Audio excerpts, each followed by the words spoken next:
Buenas, a continuación vamos a disfrutar de una ponencia que desde la organización de esta 12ª jornada de Historia de Baena y su comarca se ha considerado fundamental por su contenido social relacionado con el papel reivindicativo de la mujer como protagonista de nuestra historia, y para ello tenemos el honor de contar y disfrutar con la colaboración de Rocío Carrillo Castro, licenciada en Ciencias Políticas y Sociología, especializada en Políticas de Intervención Social, Proyectos de Desarrollo Económico, Social y Cultural, además de experta en género y igualdad de oportunidades, acciones de cooperación y técnicas de proyectos de desarrollo y planes estratégicos. Rocío igualmente también ha sido responsable del Departamento de Investigación, Project Manager y directora de varios proyectos de desarrollo de intervención social en colaboración con entidades sociales y administraciones públicas y favoreciendo la promoción, educación para la mujer migrante, así como minorías étnicas, menores y en situación de vulnerabilidad. Por otra parte, agradecer igualmente la colaboración de María Dolores Ruiz Arrebola, licenciada en Geografía e Historia por la Universidad de Córdoba, quien actualmente ejerce como profesora del Instituto de Enseñanza Secundaria Mencía López de Aro de Doña Mencía. Su andadura profesional como profesora de educación secundaria comenzó en el 2006 y en el 2018 comenzó a trabajar en el Instituto de Enseñanza Secundaria Luis Carrillo de Sotomayor, con la que he tenido el honor de coincidir como compañero de departamento. Desde su incorporación al centro ha participado de manera activa en el proyecto Sotomayor 21 y ha colaborado activamente en la celebración de la Jornada de Historia de Baena y su comarca y en todas las actividades propuestas desde el departamento, como su participación en 2019 en una de las ponencias para presentar el catálogo Todos los nombres, todas las caras, así como en la web Proyectos del siglo XXI. Sin más dilaciones, os dejo para que disfrutéis de la ponencia titulada El sufrimiento silenciado, nuestras mujeres, las que perdieron la guerra. Muchas gracias. Gracias, Antonio, gracias al Departamento de Historia del Instituto, gracias a Lola por contar conmigo en esta colaboración y en esta investigación que acaba de comenzar, como bien has dicho. Y enhorabuena, antes de todo quiero darle enhorabuena al Departamento de Historia por esta jornada de historia de la comarca, de la importancia de dar a conocer la historia, la cultura y el patrimonio de nuestra zona. Muchas gracias por todo. Gracias a ti, Antonio, y al Departamento de Geografía e Historia del IES Luis Carrillo de Sotomayor por ofrecernos esta oportunidad para dar a conocer todo este sufrimiento de estas mujeres represaliadas, y en una investigación que esperamos que continúe y para visibilizar a todas estas mujeres y todo lo que padecieron. Vamos a comenzar con una breve introducción sobre los derechos de las mujeres y nos situamos en el siglo XVIII. Con un documento escrito por Olympe de Gouges, denominado la Declaración de los Derechos de la Mujer y la Ciudadana, que fue una interpretación de un documento anterior, escrito y presentado en la Asamblea Nacional, denominado Declaración del Hombre y de los Ciudadanos. Este documento visibilizó Olympe, que invisibilizó a la mujer, puesto que solo contemplaba los derechos fundamentales de los ciudadanos, de los hombres en general y de los franceses en particular. Olympe fue guillotinada en 1793.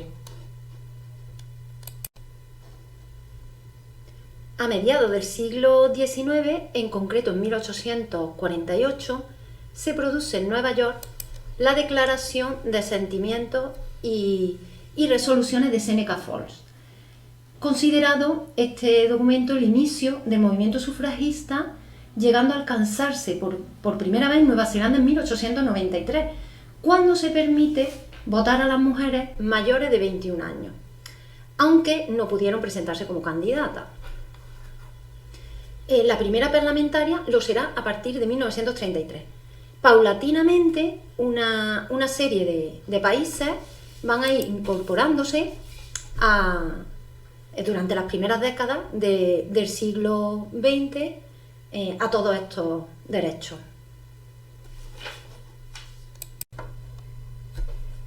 El movimiento feminista en España tuvo menor influencia que en nuestro entorno, en los países más cercanos europeos.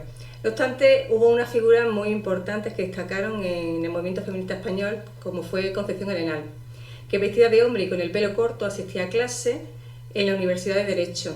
Descubierta, tuvo que pasar un examen exhaustivo que superó notablemente, y así se le permitió asistir a clase como oyente y aislada de los hombres durante los 4 años. No obtuvo el título de abogada. También nos encontramos con María Elena Masera, que ella sí fue la primera universitaria oficial matriculada en la Universidad de Medicina. Ahí está, Elena Masera, médica. Sí fue matriculada oficialmente, como hemos comentado, porque tuvo un permiso especial de Amadeo I de Saboya. Finalmente vamos a destacar a Clara Campoamor, que fue la artífice de la obtención del voto de la mujer. Y nos encontramos así el sufragio universal en las Cortes de 1931. El voto femenino fue ejercido por primera vez en España en las elecciones de 1933. Tenemos que mencionar también la Institución Libre de Enseñanza, que fue fundada en 1876 por un grupo de catedráticos entre los que se encontraban Francisco Giner de los Ríos, Gumersindo de Azcárate y Nicolás Salmerón, separados de la universidad por defender la libertad de cátedra y por negarse a ajustar su enseñanza a los dogmas oficiales en materia religiosa, política o moral. Como aparece ahí en el texto, una escuela que pretende despertar en su alumnado el interés por una amplia cultura general orientada a muy diversas materias, que les prepare para ser ante todo hombres y mujeres capaces de perseguir un ideal, de armonizar todas sus facultades como personas. Nos encontramos en esta época con una división sexual del trabajo muy definida. El espacio público para los hombres y el espacio privado para la mujer. No obstante, hubo trabajos estacionales feminizados manuales que sí son desempeñados por las mujeres de la clase obrera, planchadoras, criadas, destinadas a servir. En otra época de cosecha o estacional, como la vendimia y la aceituna, sí trabajaban en el campo, pero siempre supeditada a los hombres, a los dictados de los hombres. Aquí tenemos más ejemplos de lo que estamos comentando.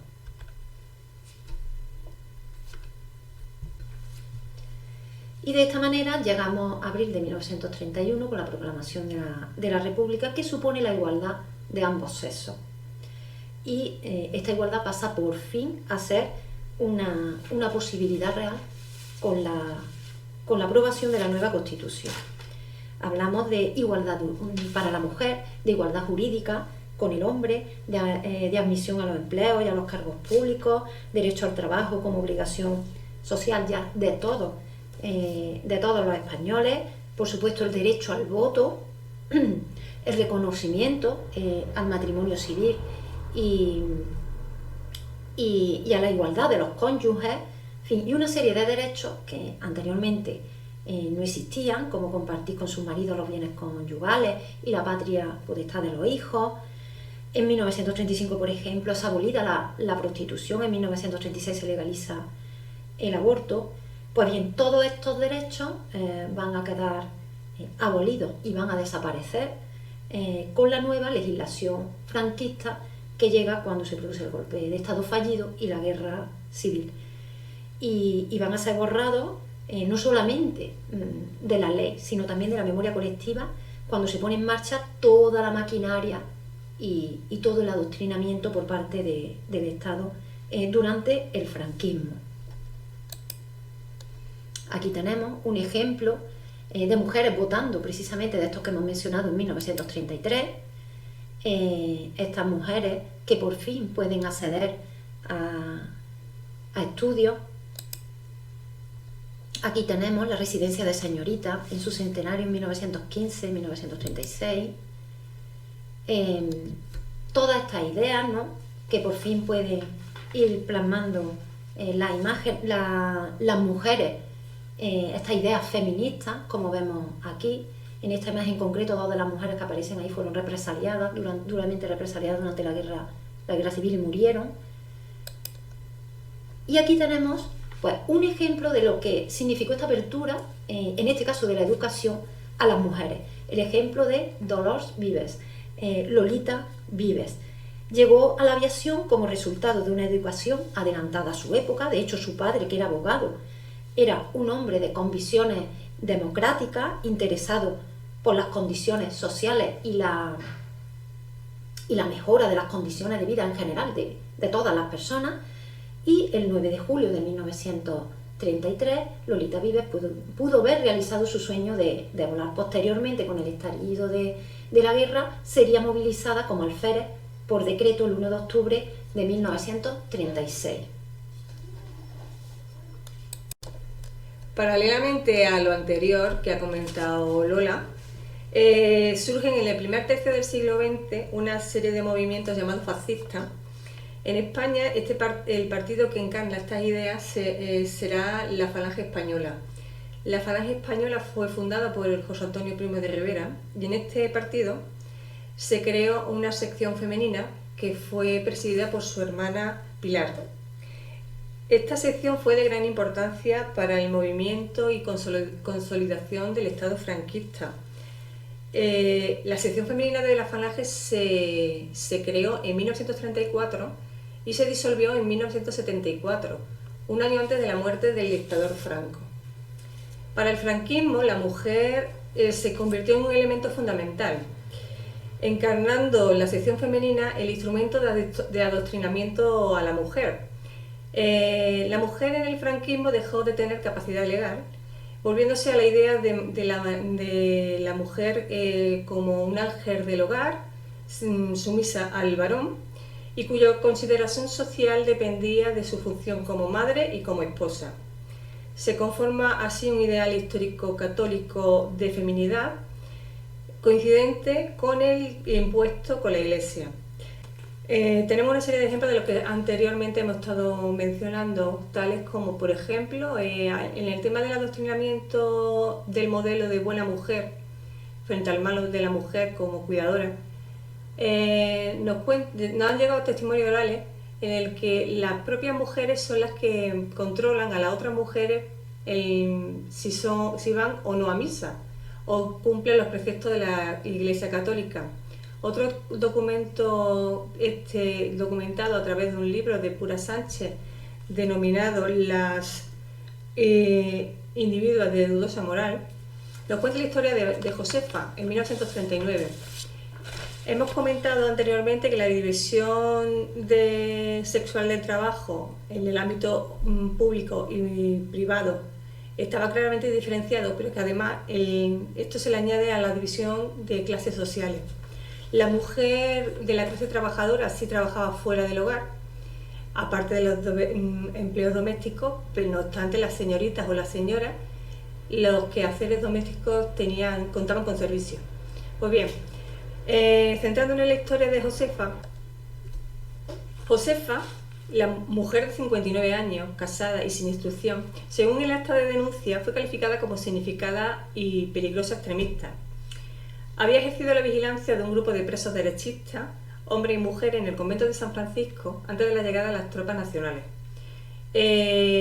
Según consta la denuncia de un hombre preso en el convento, califica a esta sujeta que estaba sentada en una silla, como una gran señora y como una gran dirigente.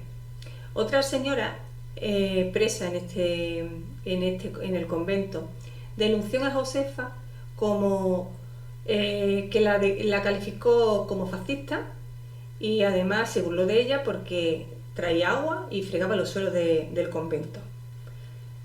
Por tanto, esto que fue una transgresión no solamente ya por el levantamiento del papel de la mujer, del concepto de fuera del hogar, sino se le une a que Josefa transgredió ya el sistema establecido de clase, puesto que una mujer sí puede trabajar en los quehaceres y las labores domésticas en su casa y fuera del hogar, pero no puede obligar a una señora a hacer estos mismos trabajos.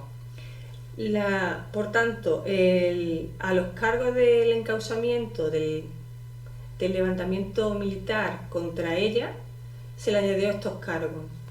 Fue tal la transgresión y tan el castigo que se le aplicó a Josefa el Código de Justicia Militar.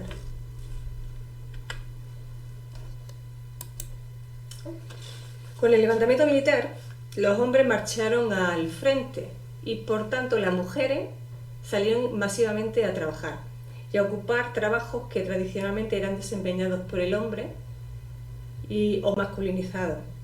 También las mujeres se incorporaron a la lucha armada y se les llamaron milicianas. Aquí tenemos un ejemplo de mujeres haciendo trabajos y labores. Aquí otra foto de mujeres con pantalones. Imagina la transgresión que supone para la época que las mujeres estuviesen con pantalones, trabajando y conduciendo. Y aquí un ejemplo de mujer miliciana. La mujer miliciana en el ejército del pueblo, una de las muchachas valencianas militarizadas, que presta servicio como chofer.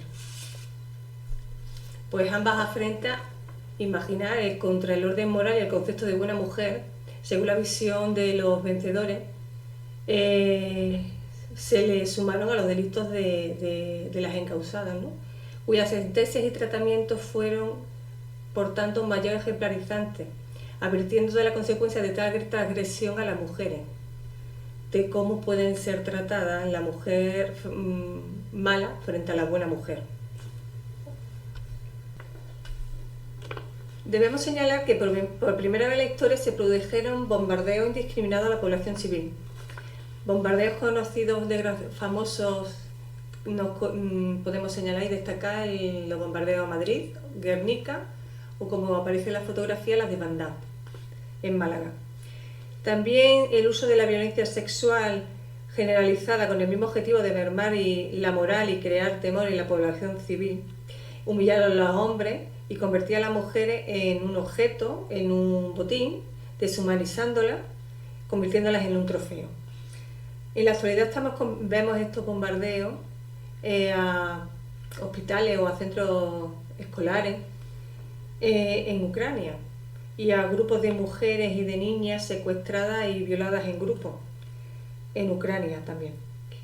En cuanto a la legitimación de la violencia sexual, contamos con los famosos bandos del general golpista Queipo de Llano, en el que se jaleaban y se premiaban a los valientes legionarios,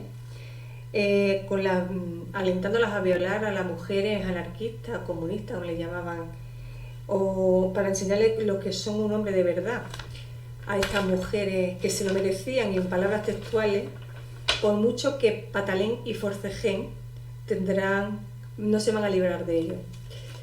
En cuanto a la violencia indiscriminada, destacamos el testimonio de dos mujeres de Baena, heridas e ingresadas en el Hospital de Agudos de Córdoba para curarse de las heridas sufridas por las tropas moras cuando entraron en Baena el 28 de julio de 1936.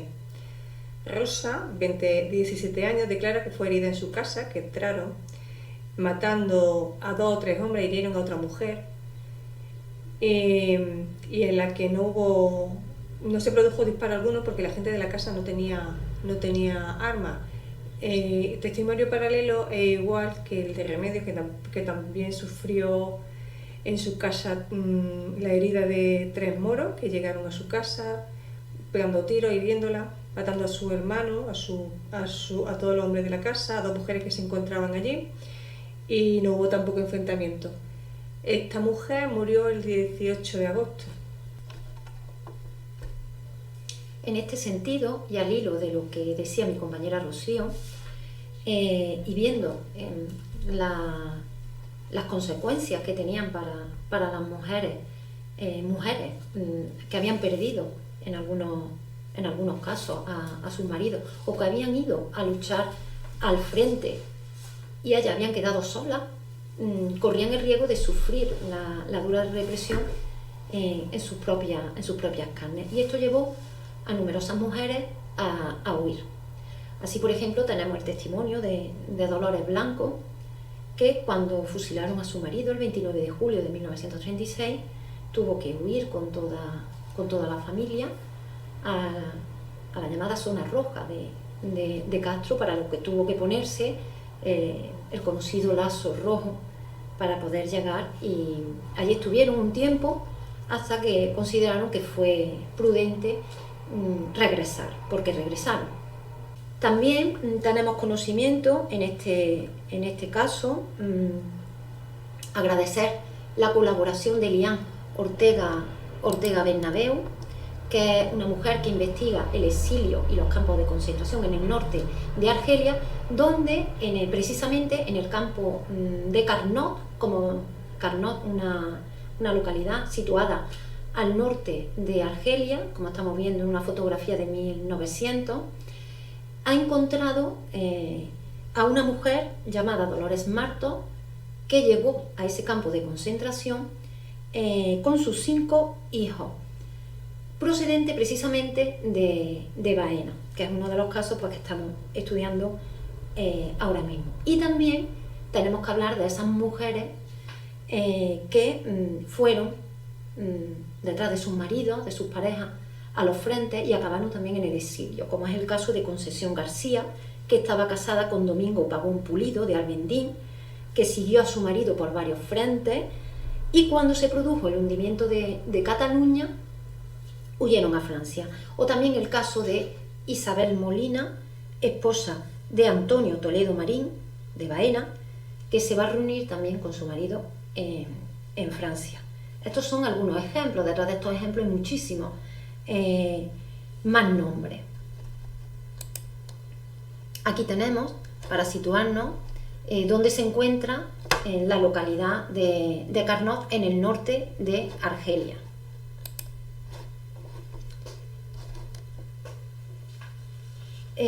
No todas las mujeres corrieron la misma suerte. Algunas fueron fusiladas, ¿no? De ello tenemos constancia de varias mujeres. La primera de ellas, Visitación Jiménez Borrallo, que aparece también recogida en la obra Vai Visti de Antonio Gómez, de Doña Mencía, y que fue fusilada en una de esas primeras sacas de fusilado del 16 de septiembre de 1936. Precisamente el 16 de septiembre fue el día en que los falangistas de Doña Mencía estaban en Baena desfilando con motivo de la imposición de la medalla militar a Pascual Sánchez, el comandante y responsable militar de la cruel represión en Baena. Esta mujer la acusaban de leer El Mundo Obrero al resto de mujeres. También en esa saca iba la mujer que tenemos en la imagen, Antonia Meletona Ruiz Bujalance, conocida como la Zagalla. Esta mujer cocinaba en bodas, tenía una olla grande y fue llamada por los milicianos para cocinar en las cocinas populares que habían establecido en el convento de las religiosas Hijas de Cristo Rey. Estas religiosas habían sido expulsadas por los milicianos para establecer en ellas la cocina. Bueno, según declaraciones de su nieta, recogida por Francisca López Lastres, Paga López, en un artículo de la revista Peñuela, un grupo de falangistas la llamaron para que cocinara para ellos, pero ella se negó, ya que tenían preso a su hijo. Y fue esta mujer fusilada, como hemos dicho, en una de esas primeras sacas junto a Visitación. Bueno, como hemos visto, ante el desamparo que sufrieron muchas de estas mujeres al verse sin los hombres de su familia, algunos en el frente luchando, otros ya muertos, pues sufrieron todo tipo de humillaciones y de vejaciones. Y una de las más llamativas quizás es ese rapado de cabeza y esos paseos con aceite de ricino que las sacaban desfilando a las mujeres para humillarlas, ¿no?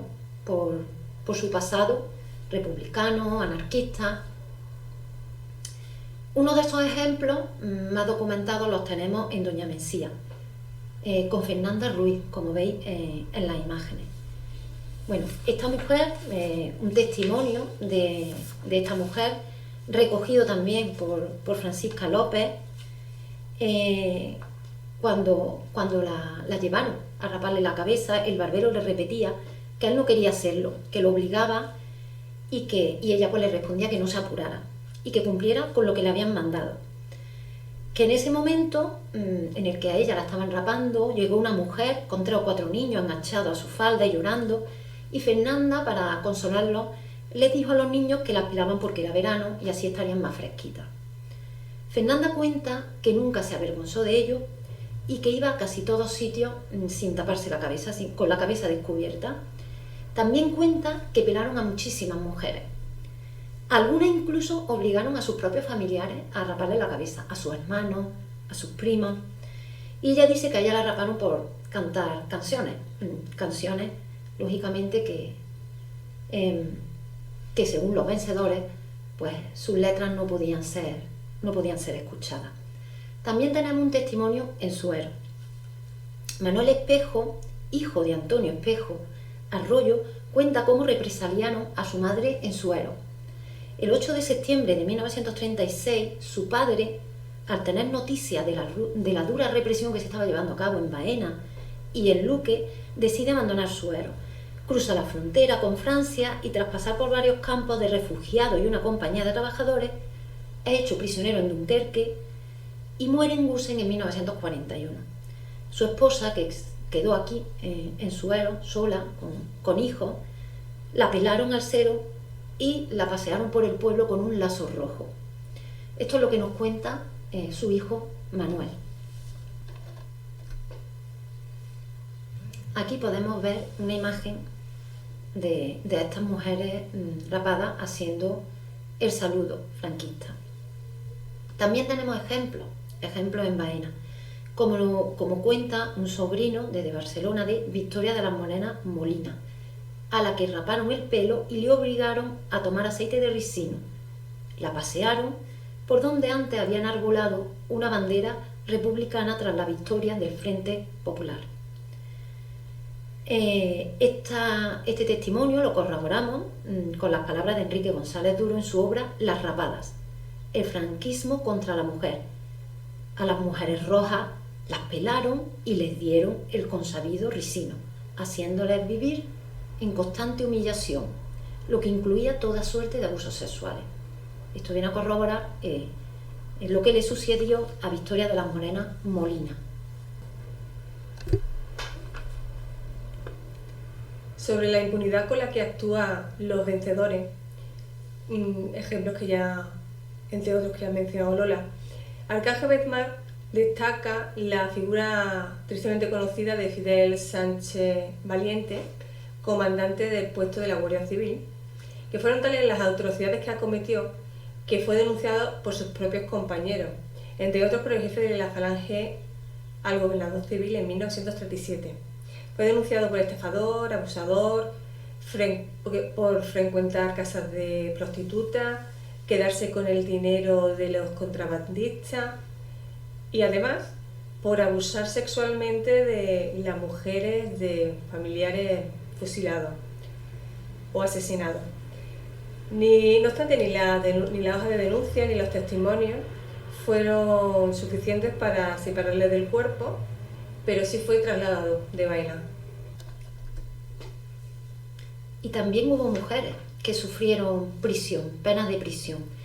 En este caso tenemos en Baena el ejemplo de Teresa Soriano López, como vemos en la imagen, de la familia Capachero, adepta a la CNT, que fue una familia que sufrió muy duramente la represión franquista. Con 19 años se había refugiado durante la guerra en las localidades cordobesas de Castro del Río y Cañete de las Torres, Alcoy, en Alicante, Granátula, en Ciudad Real. Y gracias a la documentación aportada desde Mongat en Barcelona por su hijo Manuel Padilla Soriano, sabemos que fue apresada el 25 de abril de 1939 en Baena, donde va a pasar 6 meses en la cárcel de la Plaza Vieja hasta que fue trasladada a Córdoba y juzgada en Consejo de Guerra el 24 de octubre. La van a condenar a 30 años, de los que 5 estuvo interna en la prisión del Instituto Geriátrico Penitenciario de Málaga, obteniendo la libertad condicional el 24 de diciembre de 1945 y la definitiva en 1964, en agosto. Gracias a ese testimonio del hijo de María Teresa, pues se ha conocido que Manuela Porcuna Jiménez, de 18 años, también compartió celda con ella. Este es un caso, el de las madres republicanas que estuvieron presas, donde la situación era especialmente complicada, ya que si tenían hijos, estos hijos eran dados en adopción, sin el consentimiento de sus progenitores, que perdían su custodia para siempre. Entonces, al cumplir los 4 años, de esta manera los niños eran sacados de las prisiones y separados de las madres, quedando en manos de centros de asistencia y de las escuelas religiosas controladas por el patronato de Nuestra Señora de la Merced, bajo cuya protección había en concreto 10.675 niños en 1943. En diciembre de ese año, 35 niñas se hallaban en esta situación en el Colegio del Espíritu Santo de Baena, a cargo de las monjas hijas del patrocinio de María, lo que conllevaba la pérdida de la tutela para sus padres.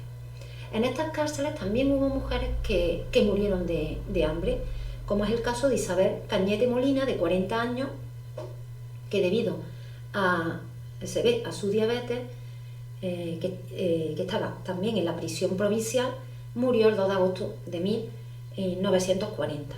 En este sentido, tenemos que agradecer el trabajo que está llevando a cabo la Fundación para el Desarrollo de los Pueblos de Andalucía, de UGT, que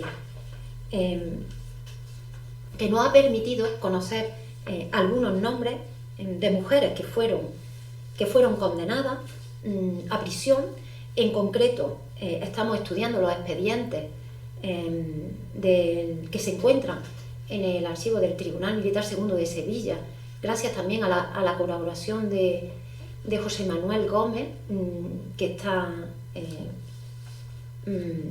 pertenece al proyecto Concord de la Universidad de Córdoba para la digitalización de este archivo, y que nos ha facilitado esos expedientes. De esta manera, pues conocemos el caso de Julia Nieto Arrabal, de 32 años, que aparece como trabajadora en un taller de ropa, nacida en Baena, que vivía en Baena, y sabemos que fue juzgada en 1939 por rebelión mediante procedimiento sumarísimo de urgencia, siendo considerada culpable y condenada a 6 años y 1 día.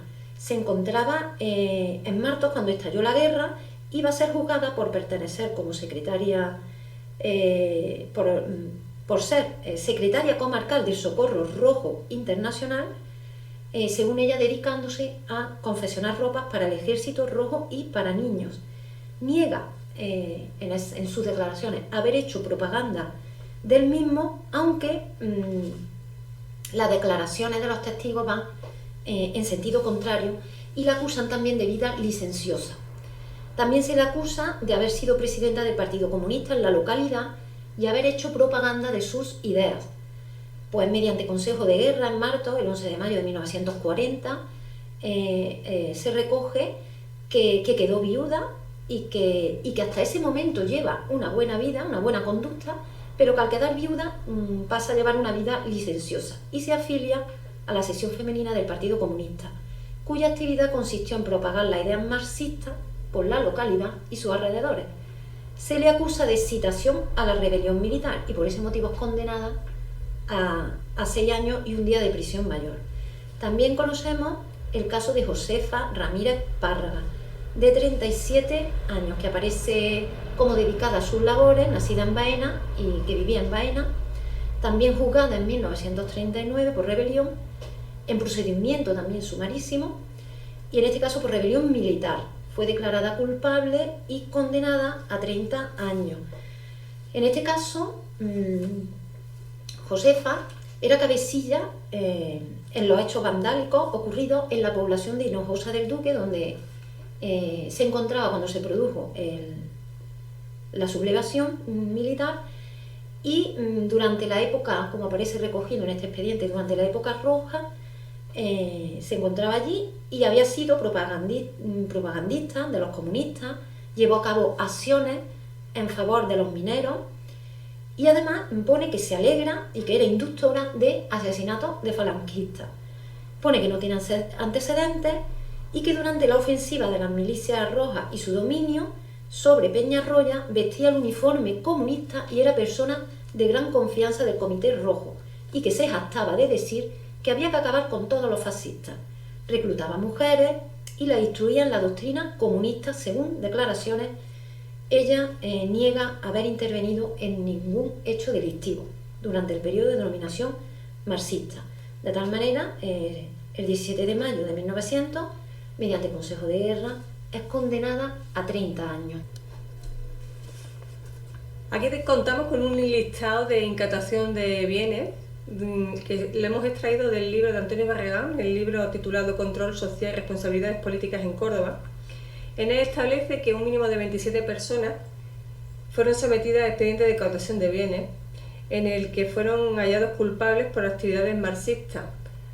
También aparece un mínimo de 157 personas en las que fueron aplicadas la Ley de Responsabilidades Políticas de 1939, en que entre otras consecuencias fueron la inhabilitación de actividades profesionales, el pago de multas, que si fueron heredadas a aquellos familiares, hijos o hijas de muertos o asesinados a los que se le pusieron estas multas, pérdidas de bienes también.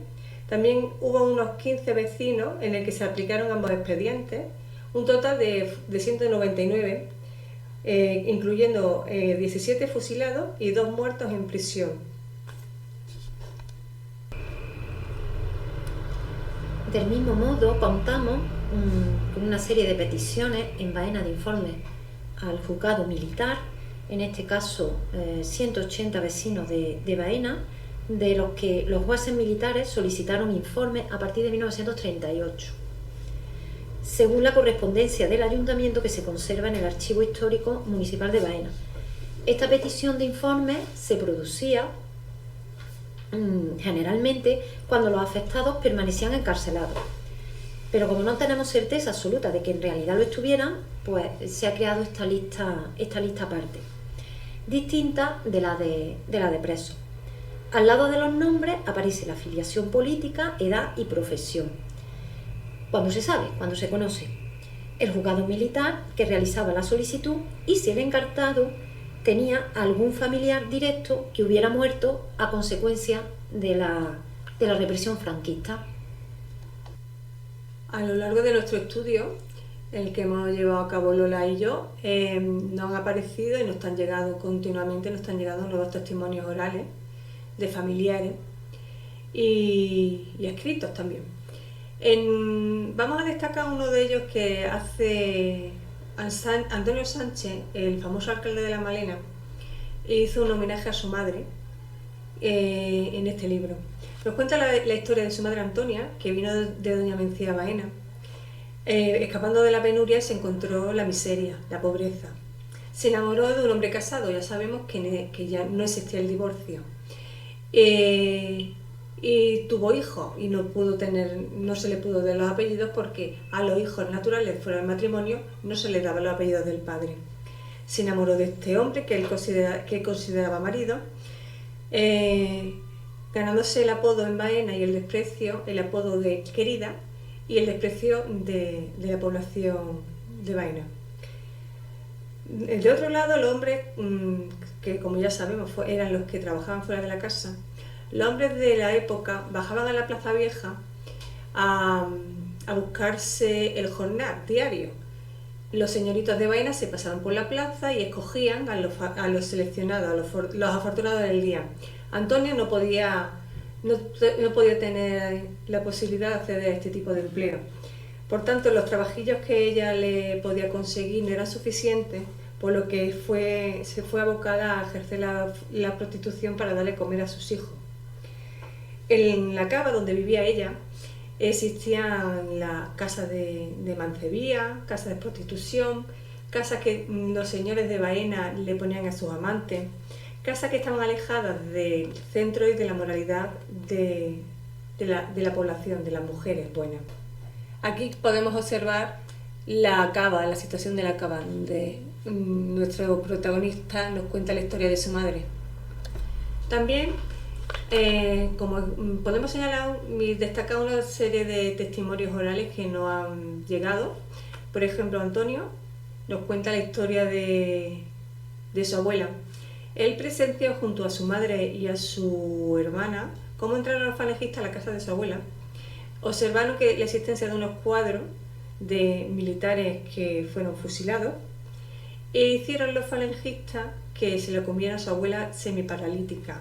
También nos cuenta cómo su madre, tras el asesinato de su marido, quedó viuda a cargo de 3 hijos menores. Los mayores se fueron al frente y se vio obligada a subsistir atendiendo como limpiadora a un café El Ideal, donde iban los piquetes tras los fusilamientos al café a contar sus historias y su batalla. Y tuvieron la diferencia de que cuando venían los piquetes, trasladarla al interior para que no lo presenciara. Y también tenemos el testimonio de Mariano Bazuelo, que nos cuenta cómo su bisabuela, Rafaela, que vivía en el Tinte, nos cuenta su muerte, ¿no? Cuando entraron la columna de Buruaga el 28 de julio por Baena, huyeron de la zona con la familia para esconderse en la calle Llaneta, en otra casa. En el camino falleció ella, mataron a su hijo. Ella portaba a una bebé, a su hija Concha, que se cayó. El marido y otras hijas e hijos llegaron a casa. Ya cuando terminaron de oír disparos, fueron en busca de la niña. La niña, como consecuencia de la caída, sufrió sordera de un oído. Cuando volvieron ya a la casa, pues descubrieron a los abuelos mayores que no pudieron escaparse, fusilados con un tiro en la cabeza y saqueada la casa.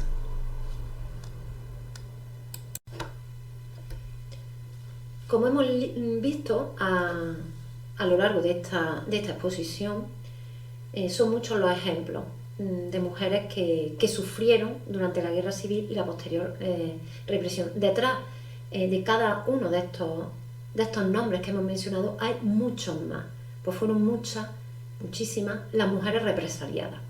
Quizás uno de los aspectos que me llama la atención, ¿no?, es ese corte de pelo al rape, siendo paseadas después las mujeres. Aquí tenemos uno de esos ejemplos. Estas mujeres después eran paseadas públicamente para que todo el mundo viera su vergüenza, ¿no? O esta otra imagen también de estas mujeres. Y esta foto extraída de la web Aquella Guerra, donde vemos a Sáez de Buruaga rodeado precisamente de estas mujeres, ¿no? La humillación continua a la que fueron sometidas. Y es que esta era una de las maneras de humillar a las mujeres, raparle el pelo y pasearla haciéndole tomar aceite de ricino para que, bueno, literalmente, como aparecen en algunos lugares, pues se fueran haciendo sus necesidades por la calle, ¿no? Pues era eso, el exhibir esa deformidad monstruosa que había sido, a los ojos de los sublevados, la Segunda República, y por ello estas mujeres debían ser castigadas, ya que habían contribuido al derrumbe de la moral católica y habían enarbolado la bandera republicana. Bueno, pues muchas de estas mujeres fueron condenadas solamente con pruebas de oídas. Nunca se preocuparon de llegar al fondo de las cuestiones para comprobar si efectivamente eran efectivamente culpables, y fueron ejecutadas, fueron encarceladas, fueron rapadas, muchas veces, como hemos dicho, con declaraciones sin fundamento ninguno, sin pasar juicio alguno o juicio sumarísimo, y era pues una manera de purgarla y de ser exhibida en las plazas de los pueblos. Y esta fue la nota dominante durante la Guerra Civil, conforme el ejército sublevado iba avanzando. Pero es algo que ocurre en la actualidad. Hace una semana fueron liberadas estas mujeres del ejército ucraniano que habían caído en manos de los rusos y fueron rapadas también. Como vemos,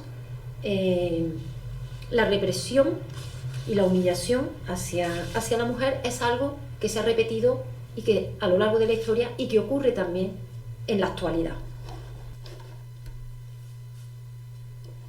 Por nuestra parte nada más, muchas gracias por la atención que nos habéis prestado y nosotras nos quedamos con lo importante para nosotras, que es el dar a conocer todas estas historias y muchas más que están aún por descubrir y visibilizar todo este sufrimiento que ha estado silenciado tantísimo tiempo.